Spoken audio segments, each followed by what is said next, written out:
മുസ്ലിമായ ഒരാളായിരിക്കണം ജീവിതത്തിൽ നിങ്ങളുടെ സഖിയായിട്ട് വരേണ്ടത്. പ്രേമത്തിന് കണ്ണും മൂക്കില്ല എന്നൊക്കെ ശരി തന്നെ ആയിരിക്കാം. പക്ഷേ നാളെ കണ്ണും മൂക്കും അള്ളാഹു അടുത്തന്ന് ചോദ്യം ചോദിക്കുമ്പോഴേ ഇതിന് മറുപടി പറയണ്ടാവില്ല.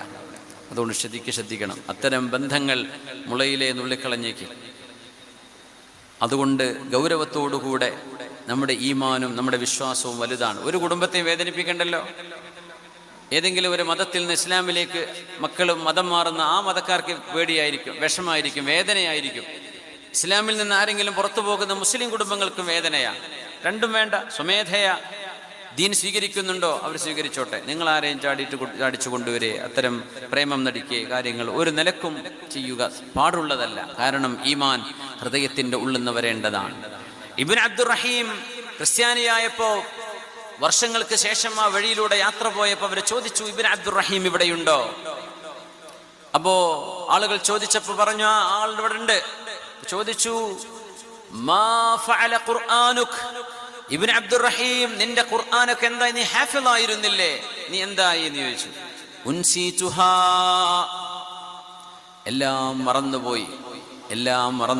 ഒരൊറ്റായത്ത് ഞാൻ മറന്നിട്ടില്ല, ബാക്കിയൊക്കെ മറന്നുപോയി എന്ന് അദ്ദേഹം പറഞ്ഞു. എന്താ നീ മറക്കാത്തത്? അവര് വെച്ച് ബിസ്മില്ലാഹിർ റഹ്മാനിർ റഹീം ആവുന്നു. അല്ല, ഒക്കെ മറന്നുപോയി. മറക്കാത്ത എന്താണെന്നറിയോ? റുബമാ യവദ്ദുല്ലദീന കഫറൂ ലൗ കാനൂ മുസ്ലിമീൻ. അവിശ്വാസികൾ അന്ന് കൊതിച്ചു പോകും, ഞങ്ങൾ മുസ്ലിമീങ്ങളായിരുന്നെങ്കിൽ എന്ന്. എന്നാണ് ആയത്തിന്റെ അർത്ഥം. അത് മാത്രം ഇവർക്ക് മറന്നിട്ടില്ല, ബാക്കിയൊക്കെ മറന്നുപോയി എന്ന്. യാ അല്ലാഹ്, പ്രേമം കൊണ്ട് ഈമാൻ നഷ്ടപ്പെടും, ദേഷ്യം കൊണ്ട് ഈമാൻ നഷ്ടപ്പെട്ടേക്കാം. പിന്നെ മുതലിനോടുള്ള ആർത്തി, റഗ്ബത്ത്, വെറുതെ പേടിച്ചിട്ട് ജാതിയും മതവും തിരിയാത്ത രീതിയിൽ മുസ്ലിമിന്റെ ഐഡന്റിറ്റി പോലും തേച്ചുമാച്ച് കളഞ്ഞ് എന്തോ കോലത്തിൽ നടക്കുന്ന എത്ര മക്കളുണ്ട്. അൽഹംദുലില്ലാ, നമ്മുടെ മമ്പാട്ട കുട്ടികളെ അങ്ങനെ കാണുന്നില്ല. അൽഹംദുലില്ലാ, ചില നാട്ടിലൊക്കെ ചെന്നാൽ കാതിൽ കുത്തിയിട്ടും കഴുത്തിൽ മാലയും കയ്യുമ വളയും കാൽമ പാദസരത്തും പെൺകുട്ടികൾക്കുണ്ട് പാദസരം കിട്ടുന്ന പരിപാടി. അതുപോലെ അതടക്കം മൂക്ക് കുത്തിയിട്ടും പുരുഷന്മാർ. പിന്നെ ഇപ്പോൾ ടാറ്റു പച്ച കുത്തുന്നില്ലേ, അതൊക്കെ വൈകാതെ നമ്മുടെ നാട്ടിലൊക്കെ എത്തും. നമ്മുടെ അങ്ങാടികളിലൊക്കെ ടാറ്റു സലൂണുകൾ വരാൻ വലിയ സമയമൊന്നും വേണ്ട. ഉണ്ടോയെന്ന് എനിക്കറിയില്ല കേട്ടോ. മമ്പാടൊന്നുമില്ലല്ലോ ടാറ്റു കുത്തുന്നൊന്നും. അലിയസർ വാക്കി ഉസ്താദ് ഇവിടെ ഉണ്ട്. യാ അല്ലാഹ്, ഞാൻ കാവനൂർ ഉസ്താദ്, ഞാൻ എല്ലാ സ്ഥലങ്ങളിലും യാത്ര ചെയ്ത് ഓടിയെത്തുന്ന ഒരു മഹാനാണ്. ഒരുപാട് കാലം മസ്കത്തിലായിരുന്നു ഞാൻ. മസ്കത്തിലൊക്കെ 99-2000 പോയ സമയം ഉസ്താദിൻ്റെ കൂടെ ഉണ്ടായിരുന്നത്. ഒരുപാട് പുസ്തകങ്ങൾ എഴുതിയിട്ടുണ്ട്, ഒരുപാട് പുസ്തകങ്ങൾ എഴുതിക്കൊണ്ടിരിക്കുകയാണ്. കിതാബിൻ്റെ രചനയിലാണ്. മാഷാ അല്ലാഹ്, അള്ളാഹു ദീർഘായുസ്സും ആഫിയത്തും കൊടുക്കട്ടെ. ആമീൻ യാ റബ്ബൽ ആലമീൻ. എൻ്റെ സുഹൃത്തിൻ്റെ അബ്ദുൽ കരീം ഹുദവി മുണ്ടംപറമ്പിൻ്റെ അമ്മോഷനും കൂടിയാണ്. അൽഹംദുലില്ലാ. അപ്പോൾ അവർ കാവനൂരാണ്. അത് മംഗലാപുരത്തെ പരിപാടിക്ക് വരെ വരാറുണ്ട്. അൽഹംദുലില്ലാ, അള്ളാഹു ദീർഘായുസ്സും ആഫിയത്തും കൊടുക്കട്ടെ. അപ്പോൾ ഇന്നാ ഹദൈനാഹു സബീല ഇമ്മാ ഷാകിറൻ വ ഇമ്മാ കഫൂറാ. റഹബത്തും സമ്പത്തിനോടുള്ള ആർത്തി ഉണ്ടായി കഴിഞ്ഞാൽ ഒരുപക്ഷെ കുടുംബ ബന്ധങ്ങൾ മുറിച്ചു കളയും. ഇല്ലേ? ഹറാമിലേക്ക് മനുഷ്യൻ പോകുന്നു. പേടി തോന്നിയാൽ കോലം മാറുന്നു, രൂപം മാറുന്നു, നമ്മുടെ ഐഡന്റിറ്റി നമ്മൾ ഹൈഡ് ചെയ്യുന്നു. മൻ തശബ്ബഹ ബിഖൗമിൻ ഫഹുവ മിൻഹും. നിങ്ങൾ ആരെയാണോ ഇമിറ്റേറ്റ് ചെയ്യുന്നത്, നിങ്ങൾ അവരിൽ പെട്ടവരാണെന്ന് മുഹമ്മദ് റസൂലുള്ളാഹ് സ്വല്ലല്ലാഹു അലൈഹി വസല്ലം. ആരുടെ ഫാഷനാണോ നിങ്ങൾ എടുക്കുന്നത്, നിങ്ങൾ അവരായിട്ടാ കൂട്ടുള്ളൂ. നിങ്ങളിപ്പോൾ ഒരു മെസ്സിയെ കോപ്പി ചെയ്തു, അല്ലെങ്കിൽ റൊണാൾഡോയെ കോപ്പി ചെയ്തു, വേറെ ആരെങ്കിലും കോപ്പി ചെയ്തു, നിങ്ങൾ ആരെയാണോ കോപ്പി അടിക്കുന്നത്, നിങ്ങൾ അവരോടൊപ്പമാണ്. അവർ സ്വർഗത്തിലേക്ക് പോകുന്നു, സ്വർഗത്തേക്ക് പോകും. ഇല്ലേ, അവർ പോകുന്നിടത്ത് നിങ്ങളും പോകേണ്ടി വരും. ഇത്രേ വിഷയമുള്ളൂ. ആരെയും പ്രേമിക്കാനൊന്നും കുഴപ്പമില്ല. പക്ഷേ അവർ പോകുന്നിടത്തേക്ക് നിങ്ങൾ പോകേണ്ടി വരും. ഇതാ പ്രശ്നം.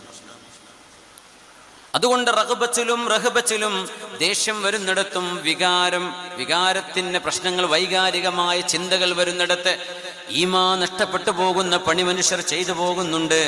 അതുകൊണ്ട് അല്ലാഹുവിനോട് കാവൽ ചോദിക്കണം. ഫവഖാഹുമുല്ലാഹു ശർറ ദാലികൽ യൗം വലഖാഹും നദറതൻ വസുറൂറാ വജസാഹും ബിമാ സബറൂ ജന്നതൻ വഹരീറാ. നല്ല ക്ഷമ വേണ്ടി വരും.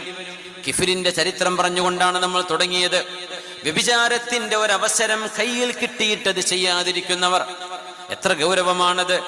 പെൺകുട്ടികൾ ഇങ്ങോട്ട് തോളിൽ പിടിക്കാൻ വരുന്ന കാലം, ആൺകുട്ടികൾക്ക് വളരെ പെട്ടെന്ന് മിങ്കിളാവാനുള്ള സാഹചര്യങ്ങളുള്ള കാലം, നിയമങ്ങൾ അങ്ങനെ ആവുന്ന ഒരു കാലത്ത് അള്ളാഹുവിനെ ഭയപ്പെട്ടുകൊണ്ടൊരു പ്രായപൂർത്തി ആയിടം മുതൽ അന്യൊരു പെണ്ണിനെ അന്യവളായിട്ടും അന്യൊരു പുരുഷനെ അന്യനായിട്ടും കാണേണ്ടതും ആ തരത്തിലുള്ള ഇടപെടലുകളെ പാടുള്ളൂ എന്ന് ശരീഅത്ത് പറയുമ്പോൾ, ഇനിയൊരു തലമുറയോട് പറയുമ്പോൾ അതവർക്ക് വിചിത്രമായി തോന്നിയേക്കാം, അത്ഭുതം തോന്നിയേക്കാം. അതെന്താ അങ്ങനെ, ഞങ്ങളൊക്കെ ഇപ്പൊ അതിന് നടക്കുകയാണോ, അതാണോ ഇതിനർത്ഥം?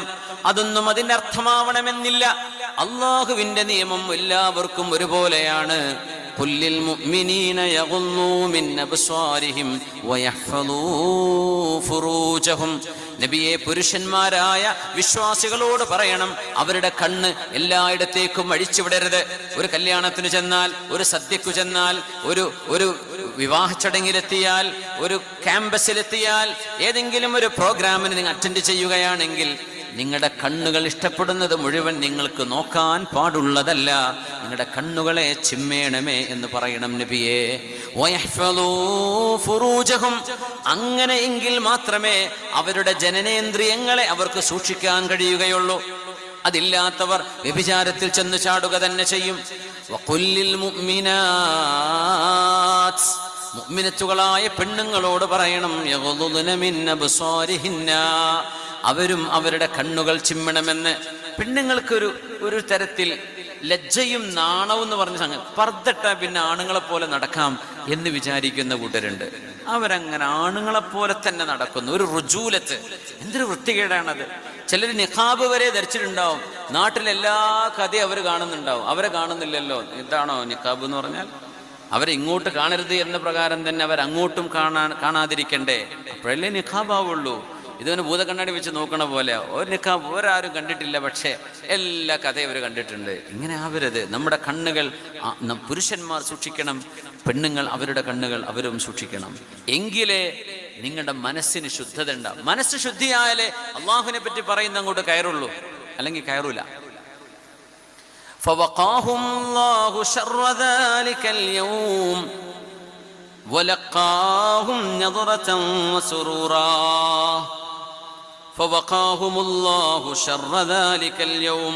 ഖിയാമത്തിന്റെ എല്ലാ ഷർറുകളും അള്ളാഹുവിന് വേണ്ടി ക്ഷമിച്ചവർക്ക് റബ്ബ് തആല സംരക്ഷണം നൽകും എല്ലാ ഷർറിൽ നിന്ന്. നാളെ സൂര്യനെ അള്ളാഹു അടുത്തേക്ക് കൊണ്ടുവരും, അവിടെ തണല് വിരിക്കും. ദാഹമുണ്ട്, അവർക്ക് ഹൗദുൽ കൗസർ അല്ലാഹു കൊടുക്കും. ഖിയാമത്ത് ദൈർഘ്യമേറിയ നൃത്തമാണ്. അത് അസ്ർ മഗ്രിബിന്റെ സമയം പോലെ അള്ളാഹു ചുരുക്കി കൊടുക്കും. നന്മകളെ കനം തൂക്കി കൊടുക്കും. കിതാബുകൾ, തതായുറുസ് സുഹഫ് എന്ന് പറയുന്ന കിതാബുകൾ വലതിലോ ഇടതിലോ കൊടുക്കുന്ന നേരത്ത് വലത് കൈയിൽ വാങ്ങാൻ കഴിയും. ഇതൊക്കെ ആർക്കാണെന്നറിയോ? ആർക്കാണ്? വജസാഹും ബിമാ സബറൂ. ക്ഷമിച്ചതിന്റെ പേരിൽ. കൂട്ടുകാർ പറയും, ഡാ പോരുന്നോ, അടിച്ചു പൊളിക്കാം. എന്താ, ഏതെങ്കിലും വല്ല പെൺകുട്ടിനെ കിട്ടിയിട്ടുണ്ടാവും, അല്ലെങ്കിൽ കുറച്ച് കള്ളു കുടിക്കാനുള്ള ഏർപ്പാടാക്കിയിട്ടുണ്ടാവും. ഇത് പറയുമ്പോഴേ ഞാനൊരു മുസ്ലിമാണ്, അള്ളാഹുവിന് റസൂലിനും പേടിക്കേണ്ട ആളാണ്, നിങ്ങളത് ചെയ്യല്ലേ എന്ന് കൂട്ടുകാരോട് പറയേണ്ടവരാണ്. മിനിമം ഞാനില്ല, എന്നതിന് കിട്ടൂല എന്ന് പറയാൻ നമ്മുടെ മക്കൾക്ക് കഴിയണം. അവിടെയാണ് നമ്മുടെ ഈമാൻ പരീക്ഷിക്കപ്പെടുന്നത്. നബ്തലി, പരീക്ഷണം അവിടെയാണ്. ഒരു തിന്മയുടെ മുമ്പിലെത്താതെ എങ്ങനെ പരീക്ഷിക്കാം? പരീക്ഷണം സാധ്യമാവണമെങ്കിൽ ഒരു തിന്മയുടെ മുമ്പിൽ നമ്മൾ ചെന്നുപോയി ചാടണം. കള്ളുടിക്കാത്ത കൂലി ഒരുപക്ഷെ പുസ്തകന്മാര് മുച്ചാലിമികൾ കിട്ടിക്കൊള്ളണമെന്നില്ല. എന്തേ? അവരാ ലോകം കാണുന്നേ ഇല്ലല്ലോ. അല്ലാത്തവർ എയർപോർട്ട് ലോഞ്ചുകൾ ഉപയോഗിക്കുന്നവരാണ്, 5 സ്റ്റാർ ഹോട്ടലിൽ കയറുന്നവരാണ്, അല്ലെങ്കിൽ വേറെ ഏതെങ്കിലും രാജ്യങ്ങളിൽ, ഇപ്പോൾ UK ലണ്ടനിലൊക്കെ ചെന്ന എല്ലാ റെസ്റ്റോറൻറ്റിലും കള്ളുവെക്കൽ നിർബന്ധം, എല്ലാ സൂപ്പർ മാർക്കറ്റിലും എല്ലായിടത്തും കള്ളുണ്ടാവും. വെള്ളത്തിന് 1.5 പൗണ്ടാണെങ്കിൽ കള്ളിന് 1 പൗണ്ടാണ്. അപ്പോൾ 50 പൈസ കുറവാ കള്ളിന്. മനുഷ്യന്മാർ വാങ്ങി കുടിക്കും. നമ്മുടെ മലയാളികൾ പോലെ മൂത്രച്ചൂടാന്ന് പറഞ്ഞ് കുടിക്കാൻ തുടങ്ങിയിട്ടുണ്ട്. എന്താ ചെയ്യുക? നാട് മാറി ചെല്ലുമ്പോൾ കോലം മാറുന്നുണ്ട്. പടച്ചോൻ കാക്കട്ടെ. ഒരു പരീക്ഷണം മുമ്പിലെത്തുമ്പോഴല്ലേ നമ്മളത് ചെയ്യോ ഇല്ലേ എന്നറിയുള്ളൂ, അല്ലെങ്കിൽ എങ്ങനെ അറിയാനാ? അതുകൊണ്ട് സ്വന്തം കൂട്ടുകാര് തിന്മയിലേക്ക് പോകുമ്പോ നിങ്ങൾ പോവല്ലേ എന്ന് പറഞ്ഞവരെ പിടിച്ചു നിർത്തണം. ഞാനതിനില്ല എന്ന് പറയാൻ കഴിയണം. പെൺകുട്ടികളെ, നിങ്ങൾ സ്കൂളിൽ കൂടെ പഠിക്കുന്നവരുടെ കൂടെ നിങ്ങളുടെ ക്ലാസ്മേറ്റുകളോ എന്തോ ആയിക്കൊള്ളട്ടെ, ഒരു ഹറാമിന്റെ ലഹരി ചുവയുള്ള വാക്കുകൾ അവരെന്ന് വരാൻ തുടങ്ങുമ്പോ, നിങ്ങളുടെ കൂട്ടുകാര് നിങ്ങളുടെ ദേഹത്ത് കൈവെക്കാൻ തുടങ്ങുമ്പോ ഇതെനിക്ക് ഇഷ്ടമല്ല എന്ന് പറയാൻ പെൺകുട്ടികളെ നിങ്ങൾ ധൈര്യം കാണിക്കണം. അതാണ് നിങ്ങളുടെ അസ്തിത്വം, നിങ്ങളുടെ അന്തസ്സ്. ഇത് പറയാൻ കഴിയണം. ഞാനൊരു മുസ്ലിമച്ചാണ്, എനിക്കെൻ്റെ ജീവിതത്തിൽ അച്ചടക്കം പാലിക്കേണ്ടതുണ്ട്, എനിക്ക് അല്ലാഹുവിന്റെ സ്വർഗത്തിൽ പോകേണ്ടതുണ്ട് എന്ന ഓർമ്മയുണ്ടായി സ്വന്തം ശരീരത്തെ സൂക്ഷിക്കാൻ ആണും പെണ്ണും തയ്യാറാണെങ്കിലല്ലയോ അല്ലാഹുവിന്റെ റഹ്മത്ത് നമ്മുടെ വീടുകളിൽ ഉണ്ടാവുകയുള്ളൂ. നമ്മുടെ വീട്ടിൽ വന്ന് കിടന്നുറങ്ങുന്ന മക്കളെ, പ്രായപൂർത്തിയെത്തിയവർ 20, 25, 26 വയസ്സായി കല്യാണം കഴിക്കാത്തവർ, അവർ വീട്ടിൽ വന്ന് കിടന്നുറങ്ങുന്നത് വ്യഭിചാരം ചെയ്തുകൊണ്ടോ മദ്യപിച്ചതിന് ശേഷമോ ആണ് കിടക്കുന്നതെങ്കിൽ, ലഹരി മയക്കും മണം പോലും അറിയില്ല. ലഹരിയുടെ പ്രശ്നം അതാണ്. കള്ളുടിച്ചാനും മണം ഉണ്ടായിരുന്നു, ഇപ്പൊ അതൊന്നും അറിയാൻ പറ്റൂല. അങ്ങനെ വന്ന് കിടക്കുന്ന മക്കളാണെങ്കിൽ അല്ലാഹുവിന്റെ അനുഗ്രഹം എങ്ങനെയാണ് ആ വീട്ടിലേക്ക് വരിക? ഉമ്മാക്കറിയുന്നുണ്ടാവില്ല, വാപ്പാക്കറിയുന്നുണ്ടാവില്ല. നിങ്ങൾ അറിയുമോ, ഒരു നായയുടെ കുഞ്ഞ്, ഒരു ജർവ് നായയുടെ കുഞ്ഞ് അഷ്റഫുൽ ഖൽഖ് സ്വല്ലല്ലാഹു അലൈഹി വസല്ലം തങ്ങളുടെ വീടിൽ ആയിഷ ബീവി റളിയല്ലാഹു അൻഹ ഒരുക്കിയിരുന്ന വീടിന്റെ കട്ടിലിന്റെ താഴെ കുറച്ച് ദിവസം അവിടെ വന്ന് കിടന്നുറങ്ങിയത് അറിയാതെ പോയി. വഹി വരുന്നില്ല. ജിബ്രീൽ അലൈഹിസ്സലാം ഒരുപാട് ദിവസങ്ങൾ കഴിഞ്ഞിട്ടാണ് വരുന്നത്. ജിബ്രീലേ അബ്തഅത അലയ്യ, ജിബ്രീലേ നിങ്ങൾ എന്താണ് എൻ്റെ അടുത്തേക്ക് വരാൻ നേരം വൈകിയത്? അങ്ങ് വരുമോ എന്ന് പ്രതീക്ഷിച്ച് ഞാൻ കാത്തിരിക്കുകയായിരുന്നു, വഹി ലഭിക്കാൻ വേണ്ടി, ഖുർആൻ സ്വീകരിക്കാൻ വേണ്ടി. അപ്പൊ പറഞ്ഞു, നബിയേ വമാ നതനസ്സലു ഇല്ലാ ബിഅംരി റബ്ബിക്, അല്ലാഹു ഞങ്ങളോട് പറയുമ്പോഴേ ഞങ്ങൾക്ക് വരാൻ കഴിയൂ നബിയേ. അല്ലാഹുവിന്റെ പെർമിഷൻ ഇല്ലാതെ ആകാശ ലോകത്ത് നിന്ന് യാത്ര ചെയ്യാൻ ഞങ്ങളെ കൊണ്ട് കഴിയില്ല. പിന്നെയോ അങ്ങയുടെ വീടിന്റെ ഉള്ളിൽ ഒരു നായ കിടന്നുറങ്ങുന്നുണ്ട്, ആ നായ അവിടെ ഉണ്ടായിരിക്കെ അത്തരം വീട്ടിലേക്ക് ഞങ്ങൾക്ക് വരാൻ കഴിയില്ല നബിയേ എന്ന് ജിബ്രീൽ അലൈഹിസ്സലാത്തു വസ്സലാം നബിയോട് മറുപടി പറയുന്നു. നായ മുഗല്ലദായ നജസാണ്. നായക്ക് വെള്ളം കൊടുത്ത ഒരു അഭിസാരികയായ പെണ്ണിന് അല്ലാഹു സ്വർഗം കൊടുത്തിട്ടുണ്ട്, മറക്കരുത്. നായെ കൊല്ലണം എന്നല്ല മസല. നായ അത് നിങ്ങളെ തൊടുകയോ അതിൻ്റെ സലൈവാവുകയോ നനവോടുകൂടെ തൊടുകയോ ചെയ്താൽ 7 പ്രാവശ്യം കഴുകണം, അതിലൊന്ന് മണ്ണിട്ട വെള്ളം കൊണ്ടാവണമെന്ന് മസ്അല നമ്മൾ പഠിച്ചിട്ടുണ്ട്. ആ ജീവിക്ക് വെള്ളം കൊടുത്ത് ഒരു വ്യഭിചാരി പെണ്ണിന് അല്ലാഹു പുറത്തു കൊടുത്തിട്ടുണ്ട്, നായക്ക് വെള്ളം കൊടുത്തിട്ട്. അത് അല്ലാഹു പടച്ച സൃഷ്ടിയാണ്. അങ്ങനെയാ, ചില സൃഷ്ടികൾ അങ്ങനെയാണ്. പാമ്പ് അത് കടിക്കുന്നതാണ്. ഹിംസ്ര ജന്തുക്കളുണ്ട് അല്ലാഹുവിന്റെ ഭൂമിയിൽ. ആ ജീവി അങ്ങനെ ആയത് ആ ജീവിയുടെ കുറ്റമല്ല. അങ്ങനത്തെ ഒരു നായ കിടന്നുറങ്ങിയിട്ട് പോലും അവിടെ വഹി വന്നിട്ടില്ല എങ്കിൽ ബുദ്ധിയും വിശേഷ ബുദ്ധിയും അറിവും തൻ്റെ ഇടവുമുള്ള മനുഷ്യ മക്കളെ മുസ്ലിം കുടുംബങ്ങളിൽ തിന്മകൾ ചെയ്ത് കിടന്നുറങ്ങുമ്പോൾ പാതിരാവിൽ വന്ന് കയറി, വീടിന്റെ വാതിൽ തുറന്ന് കയറി കൂർക്കം വലിച്ചുറങ്ങുമ്പോ അല്ലാഹുവിന്റെ വേണ്ടി ഒരു ചിന്ത പോലുമില്ലാതെ നിസ്കാരം പോലും നഷ്ടപ്പെടുത്തി കഴിയുമ്പോ ആ വീട്ടിലേക്ക് എങ്ങനെയാണ് റഹ്മത്തിന്റെ മലക്കുകൾ ഇറങ്ങി വരിക? തൗബ ചെയ്യാതെ പശ്ചാത്തപിക്കാതെ നന്നാവണം എന്ന തോന്നലില്ലാതെ വന്നാൽ എപ്പോഴാണ് മലക്കുൽ മൗത്ത് നമ്മളെ വിളിച്ചു കൊണ്ടുപോകുന്നത് എന്ന് ആർക്കറിയാം? അറഫ മൈതാനിയിൽ അഷ്റഫുൽ ഖൽഖ് സ്വല്ലല്ലാഹു അലൈഹി വസല്ലം തങ്ങൾ സ്വഹാബികൾക്ക് അവസാനത്തെ അന്ത്യപ്രഭാഷണം ചെയ്യുമ്പോൾ അവിടുത്തെ ഫെയർവെൽ സ്പീച്ച്, അവസാനത്തെ പ്രഭാഷണം, ആ പ്രഭാഷണം നബി തങ്ങൾ നടത്തുമ്പോൾ അവിടത്തേക്ക് 62 വയസ്സാണ് പ്രായം സ്വല്ലല്ലാഹു അലൈഹി വസല്ലം. 62 വയസ്സ് നബിക്ക് പ്രായമാകുമ്പോൾ ശരീരത്തിൽ കുടവയറ് നബി തങ്ങൾക്കില്ലായിരുന്നുവെന്നാണ് ചരിത്രം. ആരോഗ്യം, പൂർണ്ണ ആരോഗ്യവാനാണ്. ഒരു പല്ല് പോലും പൊഴിഞ്ഞു പോയിട്ടില്ല. താടിയിലും തലയിലുമായി 20ഓളം രോമങ്ങളെ നബി തങ്ങൾക്ക് നരച്ചിട്ടുള്ളൂ 62 വയസ്സായപ്പോ. എന്നിട്ടും നബി തങ്ങൾ സ്വഹാബികളോട് പറഞ്ഞ വാക്കെന്താണെന്നറിയോ? ഇസ്മഊനി, എന്നെ കേൾക്കണമേ, ലഅല്ലി ലാ അൽഖാകും ഫീ മഖാമി ഹാദാ ബഅദ ആമി ഹാദാ. ഈ ഒരു കൊല്ലത്തിന് ശേഷം ഈ സ്ഥാനത്ത് വെച്ച് ഇനി ഒരിക്കലൂടെ നിങ്ങളെ കണ്ടുമുട്ടുമെന്ന് എനിക്ക് തോന്നുന്നില്ല. അതുകൊണ്ട് ശ്രദ്ധിച്ചു കേൾക്കണേ, ശ്രദ്ധിച്ചു കേൾക്കണേ. ഇനി ഒരിക്കലൂടെ ഞാൻ നിങ്ങളുടെ മുമ്പിൽ ഉണ്ടാകുമോ എന്നറിയില്ല. യൂഷിക്കു അൻ യഅ്തിയനി റസൂലു റബ്ബി, മരണത്തിന്റെ ദൂതനായ മലക്ക് എന്നെ സമീപിക്കാൻ സമയമായിട്ടുണ്ട് എന്ന് എനിക്ക് തോന്നുന്നു സ്വല്ലല്ലാഹു അലൈഹി വസല്ലം.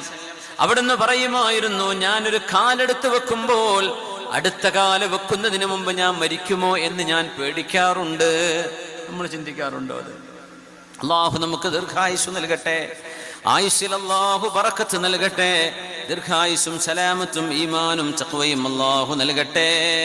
ആമീൻ യാ റബ്ബൽ ആലമീൻ.